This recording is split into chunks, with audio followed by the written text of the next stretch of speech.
Hey guys, Alex from 7th Hour Films back again with Mob Psycho 100. Last time around we had Doubts About Youth. The Telepathy Club appears. So yeah, there's a telepathy club at Mob's middle school who were in a bit of trouble because they needed one more member to make the club legitimate. So they were desperately trying to recruit Mob, the last person in school who they could possibly recruit. And yeah, they were basically like, hey, we just want to, be here and goof off and play Game Boy and PSP and DS and stuff. So, will you join? And Mob was thinking, well, this is my youth, this is my adolescence. I need to do something with it. I need to have good experiences. So at the end, he decided to join the club.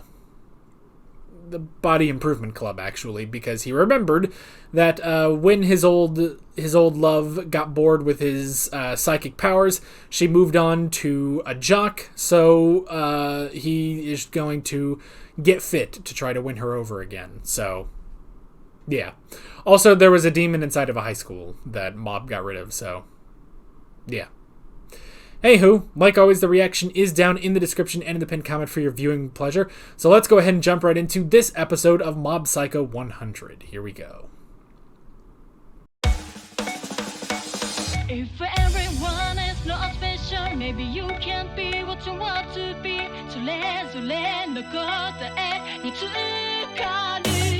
So essentially, the lesson is, if you think that you're dragging it down for other people, fuck them. The more time goes on, the less I'm on board with Tsubomi. Nah, she's kind of a bitch.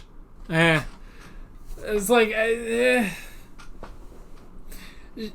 which, I kind of like that, actually. I like that it's like, oh, because she's the cute, popular girl that our average, loner kid falls in love with because she's so pretty. But she's kind of a bitch. Like, I actually kind of like that it's not like, oh, she's so great, she's so cool, she's so amazing and she's such an amazing person. Now, sometimes they're a bitch. It happens. I'm not saying every girl like that is a bitch, but I'm just saying sometimes that happens, and I'm glad that this show seems to be, like, I don't know, like, maybe I'm wrong, maybe I'm getting the wrong vibe off of Tsubomi, but no, she just kind of seems like a bitch. Like, she left Mob because she was bored, and then kind of belittled him for being boring later. Like, no, I'm not with her. You know who I am with? Misato? Was that her name? And also the Tome-chan from the Telepathy Club. I think that was her name. Here. I got a laptop. And I didn't think I was going to do this too often with this show, but I'm gonna look up the voice actors. So, well, if I was watching the English dub, I would actually recognize her voice because she's the voice of Sailor Venus. So there's something, but I need her Japanese voice actor. Atsumi Tanizaki. Oh, okay. In Rascal Does Not Dream of Bunny Girl Senpai, she plays Futaba. That's pretty cool. I remember that show. God, I want to rewatch that show sometime. I really just need to get off my butt and do it. Oh. Okay, in Spy Family... Oh, this is interesting. Okay, I'm seeing multiple things. In Spy Family, she actually plays Anya. That's really cool, actually. And then in the Japanese version of My Hero Academia Season 6, she plays Lady Nagant. That's really interesting. She plays Lady Nagant. So basically, Anya grew up and became Yor. Oh, that's hilarious. And then Misato, I think that was her name.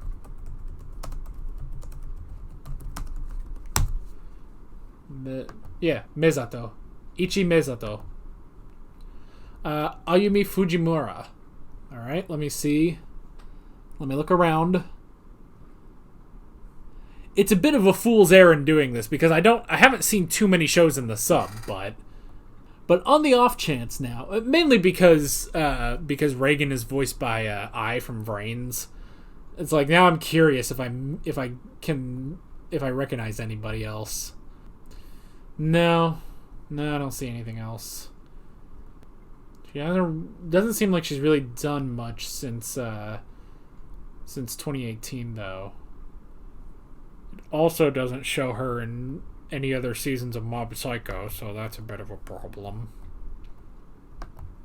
She may not be a major character. I thought she might be a major character.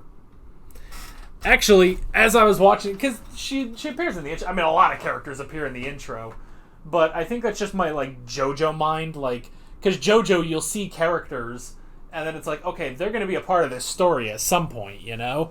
They'll take 8 episodes before they become a part of the story, and you see them all that time in the intro.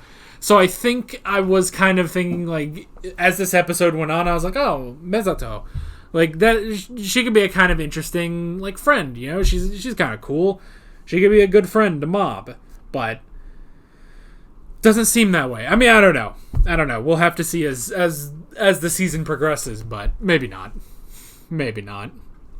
But it does seem that Tomei and the rest of the Telepathy Club, they might stick around. I don't know. You know, I'm just not going to make any assumptions on who sticks around other than Mob and Reagan. So yeah. So we had the true goal of Tomei-chan, which is to contact aliens with telepathy, which is interesting. Which clearly she doesn't have any power. She didn't have any power in that. She just read a book and was like, oh, maybe I could do this. But maybe with Mob, I don't know.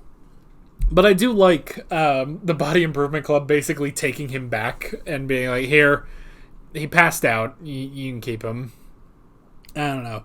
But yeah, so we have the whole trouble. I mean, honestly, it's really interesting because it's this is a goofy show, but I like how this is seriously dealing with the troubles of adolescence, you know, which is very strange, you know. I wasn't expecting that from this show.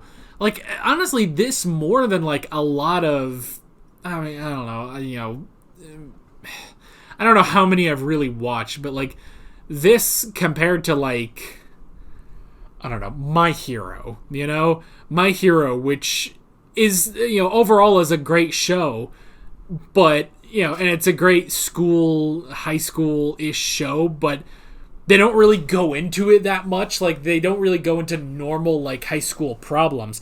So I like having that in this show on top of the fact that, you know, we have to go through fighting evil spirits and, you know, Reagan with his con artist scheme and stuff, you know.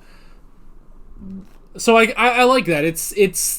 This feels, I want to say this feels almost slice of life-ish, you know? At the very least, so far there's not too much of an overarching plot other than, I guess there's an overarching character arc, but not really an overarching plot, if that makes any sense, you know? There's not a continuing big story that this whole world is involved with. It's a continuing character arc for Mob, and that's a really interesting idea, you know? And just having that, while also being, you know, a goofy show. There are a lot of goofy moments in it, but having this serious, you know, character drama specifically for Mob, while also having, you know, big shonen battles, you know? That's really interesting. I like that. So yeah. So we have the struggles of being popular, which unfortunately led him to a cult. Which I do know that there are quite a number of cults that crop up in Japan, you know, and yeah, you can just be, you know, asked on the street. I mean, it's basically like what happened here, is that Mob was just approached on the street and dragged into it, you know. So yeah, so the cult of LOL, which was all about laughing, which was interesting. And yeah, I did again though. I really liked Mezato. I thought she was really interesting, and I could see like, oh, maybe she could be like a friend for Mob, but yeah, I don't know. We'll have to see. We'll just have to see. But yeah, I thought that was all really interesting, and the whole thing of forcing them to smile, and I mean it's exactly. See, here's one thing I also like is Reigen. While he is a con artist, he's absolutely a con artist. I like that he is, kind of wise. I like he does help Mob, and he is able to explain some things to him. Like, he's a good mentor, even though, yes, he's clearly exploiting Mob's powers for his own financial gain, But there is something there. He's not just a bad guy, He is a good friend to Mob, And he understands some of these things and can explain them to Mob. So I really enjoy that. And yeah, all the stuff with, trying to make Mob smile was very interesting. And then just the whole thing of, figuring out, what the explosion was. Because that's, we've been wondering this for 3 episodes now. But all of it is Mob basically, he represses his emotion exactly in the same way he represses his powers, Because otherwise, his powers would run loose. And that's a very classic, superpower thing to have. Just like, oh yeah, your powers are tied to your emotions. You need to keep that in check. And yeah, for Mob, that means he represses all of his emotions. But that rubs a lot of people the wrong way. But they just don't understand it. And so here, it finally, just as that kept going, he kept getting pushed and pushed and pushed until eventually he finally reached 100%, and he just let all that emotion and all that power out for a second, But yeah, I thought that was a really interesting thing. And honestly, again, you know what? This actually reminds me.